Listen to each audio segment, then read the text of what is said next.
So we're more than happy to welcome Dr. Adriana Schulz, who is an assistant prof at the School of Computer Science and Engineering in the University of Washington, where she is a member of Computer Graphics Group and the co-director of the Digital Fabrication Center. She is also the director of Women in Graphics Research, or WeGra.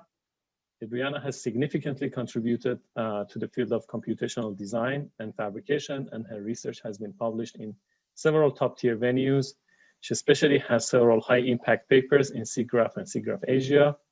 Her work has been the subject of several media coverages, and she has been selected by MIT Technology Review magazine as one of the innovators under age 35. We are honored to have you here, Adriana, and the stage is yours. Let me actually text her. I think she can't hear me. Okay, thank you so much. I can't hear you now. Sorry. Oh, okay, okay, perfect. Yeah, I think it's working. So you see my screen, right? I can, yes. Wonderful. Okay, well, thank you so much for the warm introduction. I did manage to hear the last little bit of it. And thank you for having me. It's really a pleasure to be here. So today I want to talk about computational design for what we're calling this next manufacturing revolution. So let's start by telling you what I mean by this. Products on our everyday lives are manufactured in industries that look like this, right? These industries where there is automation, but this automation is restricted to short and very repetitive tasks. So we end up with this long production line that output products in mass. However, this is changing. And it's because we now have machines that can handle end-to-end manufacturing in a highly versatile way. So for example, this is a machine that can make a complete sweater that will fit your style and your body shape. In the future, we're going to have devices, and they're going to build these workshops or mini factories that look like this. You'll have end-to-end complete manufacturing devices like 3D printers that can custom make, that can assemble these parts at incredible speed and precision. And as a result, we're going to have products of unprecedented complexity, functionality, and performance. And these products are going to be manufactured on demand. But the revolution will not be achieved by advances in hardware alone, but it will be driven by computation. So in other words, think of what are the computational design tools that will push forward this next manufacturing revolution. So my goal for today is to tell you what I think are some of the key topics that we need to think about when we're designing computational design tools. And I want to describe these 4 key concepts. I'll tell you a little bit about the work that we've done in addressing them, and point a little bit to future work. Let's dive in. So the first key concept is that we believe that design tools should be driven by how these objects are going to perform once they're part of the physical world. You can think about design for manufacturing from the following abstraction. For example, you want to design this robot. Okay. So we've been talking about an abstraction, right, for design for manufacturing. So we started with this idea of I'm going to design this robot. So first I need to specify, its geometry. We want to specify the materials, but we also want to specify the electronics, the control software, right? And all of these specifications define this really high dimensional design space. So what does it mean to design? Well, design means to pick a point in this design space. But how do I pick this point?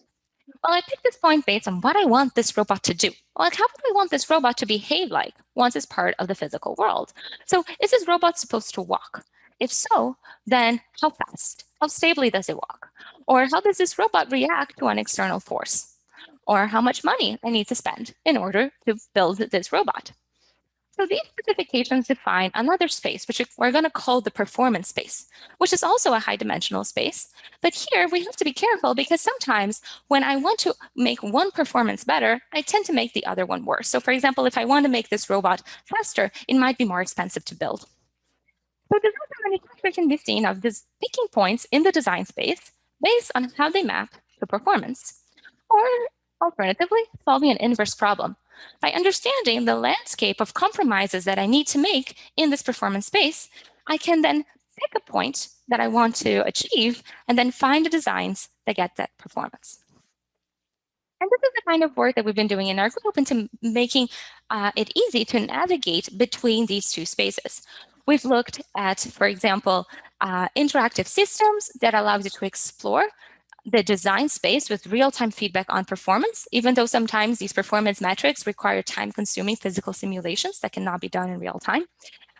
We've also looked at ways to extract this landscape of different compromises that you can achieve when metrics are conflicting. So for example, here we want to minimize mass and stress and the heat dissipation on this brake hub, but reducing one metric will increase the other. So we extract this landscape of compromises and propose a way that allows users to navigate this space, finding optimal trade-offs for their specific applications.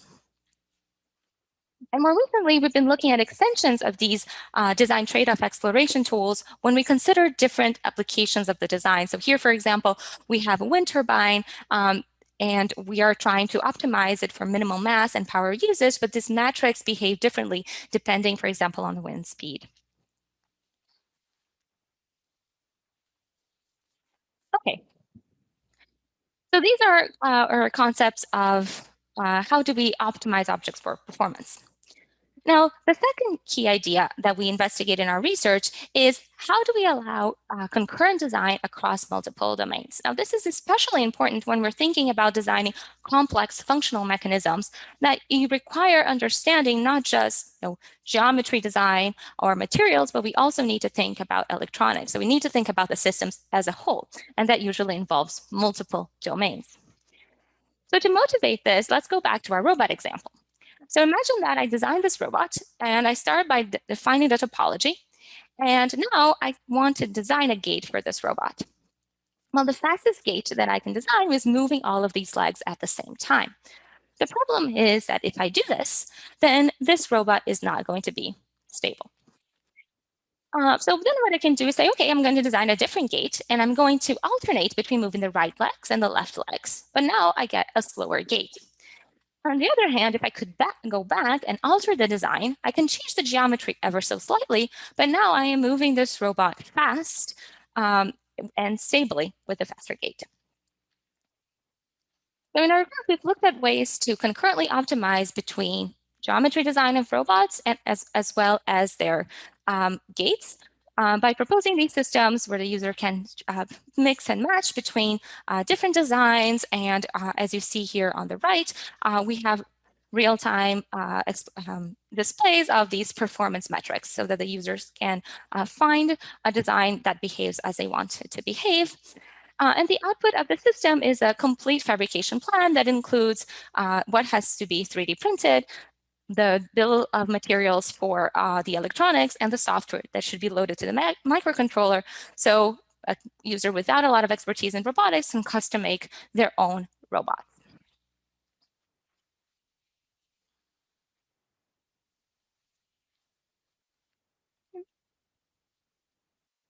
And more recently, we've also extended these ideas to the computational design of multicopters. And here, what we're trying to concurrently optimize is the geometry as well as the controllers. And then we've also extended these ideas for hybrid copters that combine propellers with wings. And here, we are doing this optimization of the controller using reinforcement learning.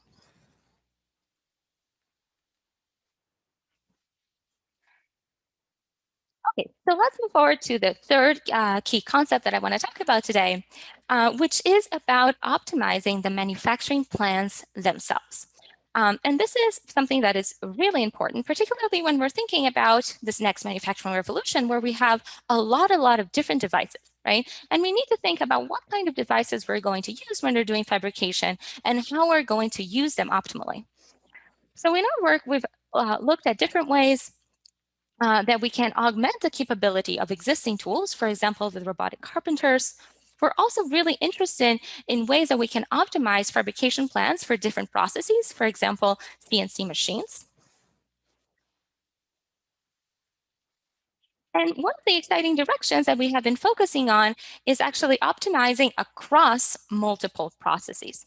So the majority of products that we build these days are not built using a single tool, but using multiple tools that interact.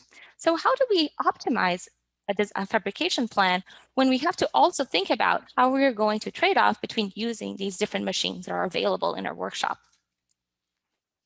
So imagine, for example, that you want to fabricate this birdhouse.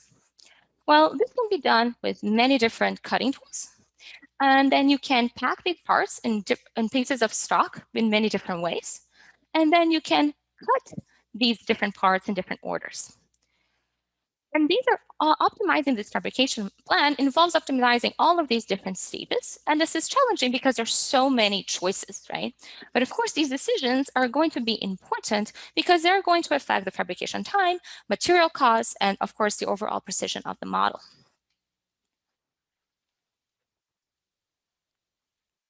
So we've been addressing these ideas with the following observation that I'm really excited about. So if you think about a design, the way that we design objects for fabrication, for example, in CAD, we create a design as a sequence of constructive operations that tell you how to build this object bottom up. And this is essentially a code, it's a program. And if we think about fabrication, for example, take a piece of wood, put it in a track saw, chop. This is also a sequence of instructions that tell you how to physically realize that design. And again, that is code. So we can think about going from a design to fabrication process as a problem of compilation. And if we frame it that way, we can draw ideas from compilers, traditional compilers, to do this kind of optimization from design to manufacturing plans. So this is some results of this work where we're using compiler techniques for this optimization. And again, here we are not finding one optimal design, but the landscape of possible compromises. So these are different manufacturing plans for this design that trade off between material costs and fabrication time. And here is an example of the resulting program that is used for fabrication.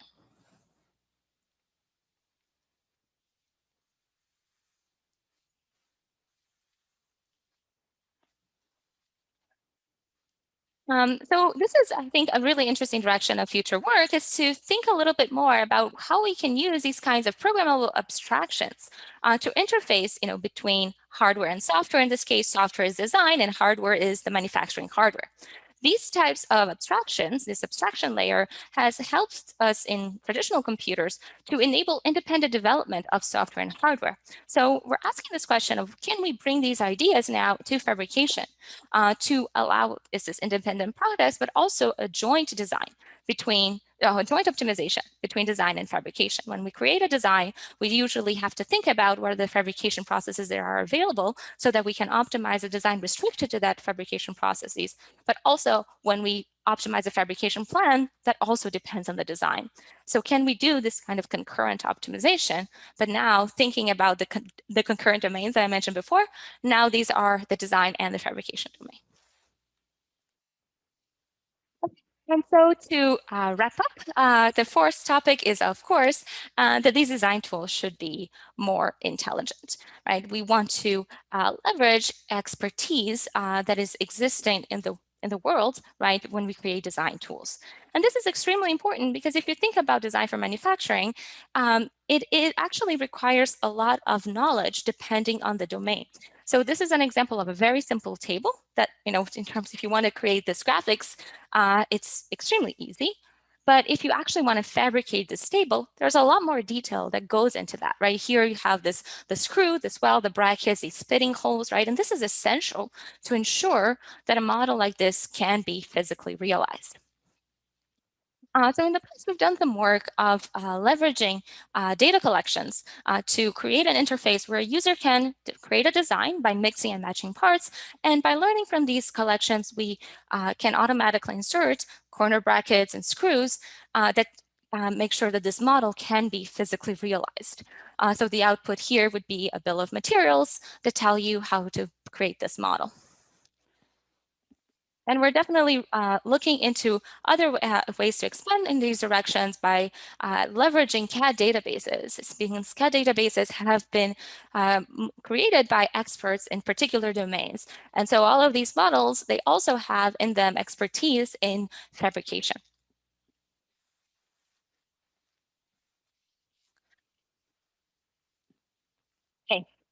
So to wrap up, we've been the goal of this talk and the research that we're doing in our group is to reshape design tools for manufacturing. So I've been talking a lot about some key concepts of techniques that we take into account, but it's also really important to think about the interfaces that we're going to build using these techniques and who do we build these interfaces for. And I believe that there are kind of two classes of users for these types of interfaces. On the one hand, they're of course expert designers, and we want them to be able to find designs that achieve better performance and to do that in less time, right? To have greater productivity. And that's something that is really important because now we have, for example, a multi-material 3D printer that can create objects that have mechanical properties that are different from anything we've ever managed to create in the past, right? So if we wanted to take full advantage of these techniques, we really need to have design tools that help experts find these optimal designs. And the other set of users, and this is really exciting, is to enable people without expertise in design to go and create their own models, allowing them to really easily personalize their own designs. Now, I want to clarify what I mean by this democratization of design. So I definitely don't mean that everyone will make everything. What I mean is something different. It's not that we're going to be personalizing every little thing, but it's that anyone can make anything. Anyone has the ability to make anything, no matter what their background is, no matter what special needs they have. We are surrounded by man-made objects, and these objects shape the world around us. A world where design is democratized is a world that is more accessible, it's more sustainable, and it's more inclusive. Thank you so much.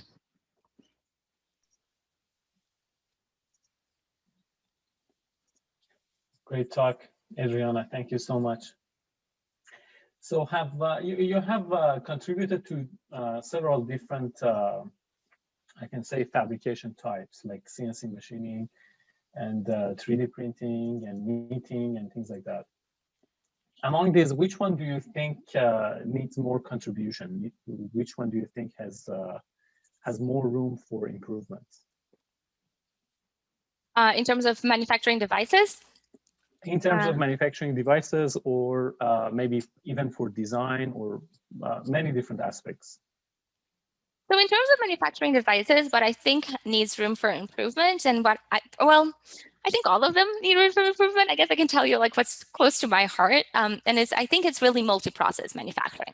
So I think there is a lot of work of like, let's look at one device, and let's say like we know what a design that we have, right? We start from a design, we know what device we want to make, and let's try to make it the most efficient way possible.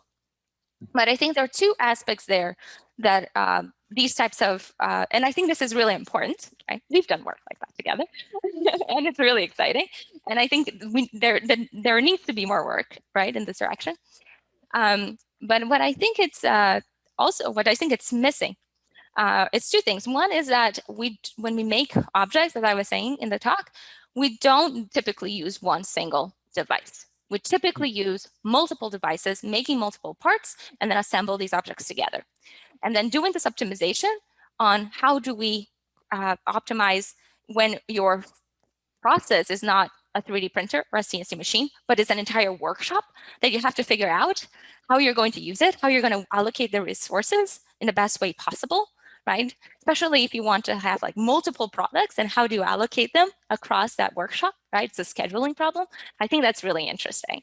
And then I think the inverse problem is really interesting too, right? I think there's a lot of work on, we have a design, how do we optimize the fabrication process, right? And or we know how we're going to fabricate this object, we have constraints in the fabrication, now let's optimize the design. But in reality, we need to do them at the same time. And I think that is really challenging. I think that's very interesting. And I think this is why I mentioned kind of these hard abstractions. I think it's one direction of doing that, but definitely not the only one. Yeah, so you mentioned that you have a dream that everybody can make basically everything, but still anyone can make anything. And anyone can make anything, yeah. So, but still, self-fabrication and self-design it's not something that we do. Like we do not, like many people don't have 3D printers at home, right? They don't have any fabrication tool at home. So why do you think is that? Is the reason is the lack of software for the design, or maybe the fabrication tools are very expensive, or why do you think that it's happening actually? Well, my response might be surprising and controversial, but I think a lot of people don't care about it. I don't think that everyone wants to be personalizing every little thing, right? It's almost like that paradox of choice. Like we don't want to have the ability to personalize everything.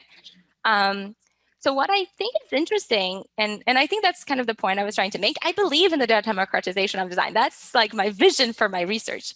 But I think it's important to differentiate that from a world where everyone has a 3D printer at home and everybody's customizing everything, because there are people who just don't want to, right? And also, you know, it's a little wasteful. So really the vision is bringing down the barrier of entry. It's really this idea of anyone can make anything. Not everyone will make everything.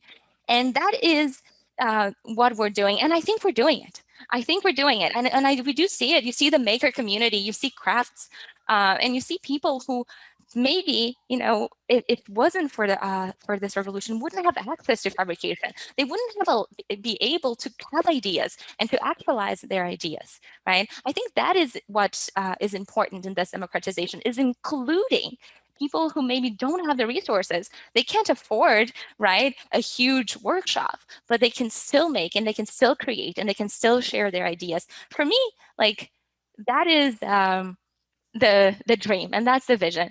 And maybe, like, and what you're saying is still true, right? Like it's not, we're not fully there, right? Because there's still a lot of challenges and barriers of entry that we are trying to bring down. But for me, that's the vision, if that makes sense. So there was a question on YouTube from Paul Tail, but I think he said that he has received his answer. So I'm going to ask one more question for the last question. So in your talk, you talked about reinforcement learning and actually how the drones learned how to fly and things like that. Do you think anywhere else you can use machine learning? Maybe do you see that we can eventually make models using the networks generated models that we have that are readily fabricable? Well, I think definitely there's a lot of room to use machine learning. That's definitely an active area of research. And it's really about trying to, extract, right, this expertise from designs that exist out there, right? Like almost if you look around you, right, almost everything that is a man-made object was designed in a CAD tool, right? Almost everything. And these models exist, and these models are out there. And when engineers create objects in CAD, they usually know exactly what kind of fabrication process they're going to use, right? And they CAD the designs with that in mind. So I think it's a really exciting area for research, is to try to extract from this data set, right, what are the considerations, right, related to fabrication that were embedded in these designs, right? So that we can create the tools for generative design that have fabrication constraints in mind. I think the data, there are challenges, right? Because this data is not super like clean and ready to use. But I think that there's definitely a lot of room in machine learning for fabrication. Yeah, thank you so much, Adriana, for the great talk, and thanks for accepting to be part of GI21. Well, thank you for inviting me.